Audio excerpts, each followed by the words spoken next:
Hello and welcome to Called Big Sports. The Jazz absolutely dominated the Houston Rockets tonight, beating them 112-89. So this stream's going to be a bit shorter. I don't feel like there were a lot of takeaways, but great win for the Jazz. The towards the end of the first quarter, the game was kind of close. I believe the score was 28-27, and with like 60 seconds left, the Jazz hit a pair of threes and got the lead up to 7 and never looked back after just destroying the Houston in both the second and third quarter. Hey Sawyer, how's it going? So yeah, just really great game from the Jazz overall. And let me take a look at the box score and the highlights. Honestly, were Mike Conley at plus 46 and Bojan Bogdanovic and Rudy Gobert at plus 44. Bojan had a pretty good night at plus 22, but dang, Gobert and Conley are two of the best players in the league when it comes to just pure plus minus. And tonight they just continue to show why. O'Neal had a rough night. He was 1 for 3 from the field, 0 for 2 from 3. Just got a couple of points, but he did have 13 rebounds overall. So some great contribution from him there. Ingles just continued to absolutely destroy. He shot 6 for 10 from 3. He's around 50% for the year and from 3-point land. And he's probably going to set the NBA record for a player who for percentage for a player who takes more than 5 threes a game. He's just been absolutely something special and really helped out tonight with Donovan being gone, just getting some putting 21 points up for the Jazz. So Sawyer said, I got the new dark mode jersey. That's awesome, man. I did not see the Gobert block, Sawyer, but I'll have to, if you find a link and put it in the chat, I'll watch that after the stream's over. I heard Embiid almost sunk a full court shot against the Suns and wish he had made that so that they could have maybe beat the Suns, but I have to go take a look at that shot too and see how close it went. So yeah, the Jazz, really good game overall. Like I said, absolutely dominated the Rockets. One concern is Derrick Favors was minus 14 against a team in the Rockets that really isn't that good. And Favors does have a challenge that other players don't have.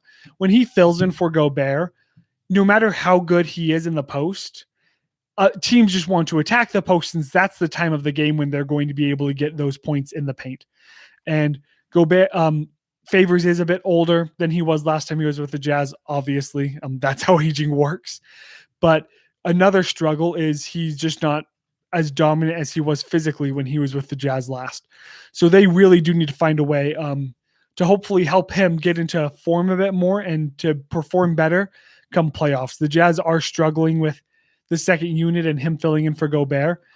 Not as bad as obviously not having Derrick Favors, but being able to improve that would really shore up who the Jazz are defensively and give me a lot more confidence as they fight to make it to the NBA Finals this year. Sawyer Parker said, I wish Ingles was in the 3-point contest.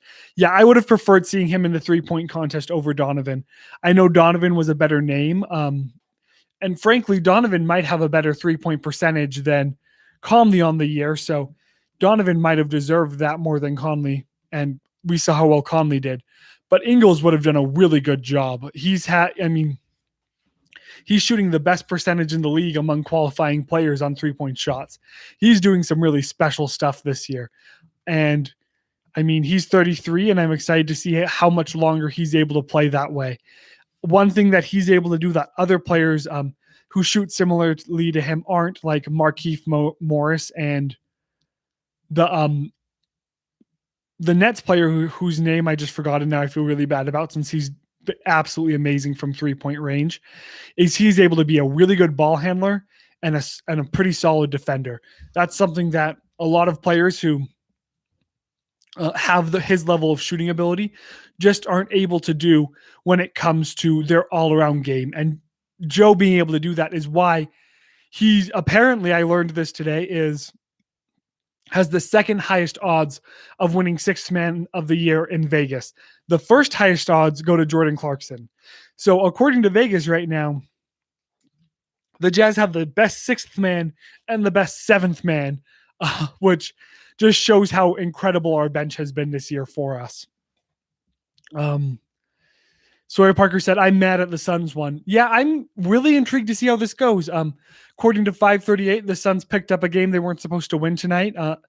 They predict that the Jazz are going to finish 54-18 and that the Suns are going to finish 51-21. And I mean, the closer we get to the end of the year, the harder it's going to be for the Suns to catch the Jazz. But they're just 1.5 or 2 games separating us right now.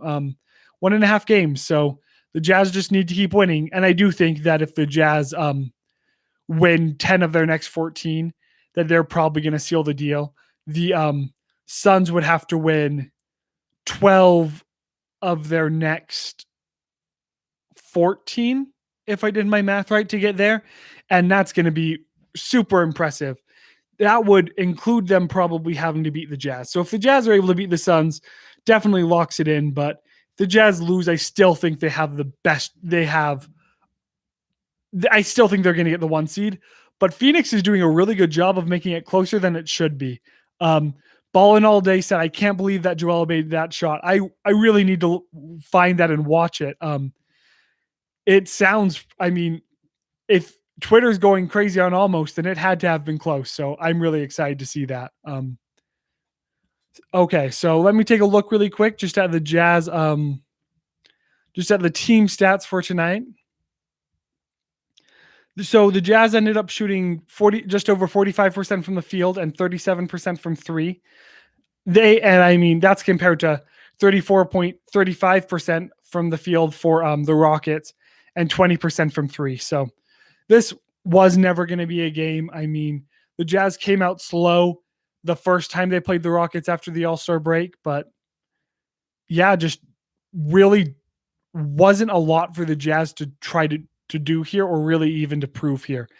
They're the superior team and they showed that in absolutely every way. So I believe, is this the second time the Jazz played the Rockets this year? Do we have the Rockets one more time? Let's see. We'll play the Rockets Saturday, May 8th. So that'll be another game that I think we'll pick up here. But really just looking at the Jazz's schedule here on out, the next game that's going to be hard is the Suns on April 30th. Then we have to play Denver on May 7th. And then Golden State and Portland might be rough on May 10th and May 12th. But really looking at it, the Jazz just have 2 games that I'm worried about and some back-to-backs that might just be physically exhausting. But if Donovan gets back here soon, and especially like I said earlier, if the Jazz beat the Suns, which I'm really hoping they do, it will be in Phoenix, and the Suns have shown that they have the Jazz's number this year. So hopefully it works out, but if not, that's not the end of the world. So it's been a long day for me. So if anyone else has anything in the comments in the live chat they want to go over, I am happy to stay here as long as that keeps going. But I do not have the energy just to keep this all rolling by myself. I finished my last final today. So I am officially done with school for the next 5.5 days, and I will enjoy those 5.5 days until I get back into it. So looks like we're winding down. So, hey, thank you everyone for showing up. Joy and we'll have our weekly podcast out Saturday, and I believe, and then Joy and Dale Saturday and Monday for the Minnesota post games. Thanks again for being here. We really appreciate it, and have a great night, guys.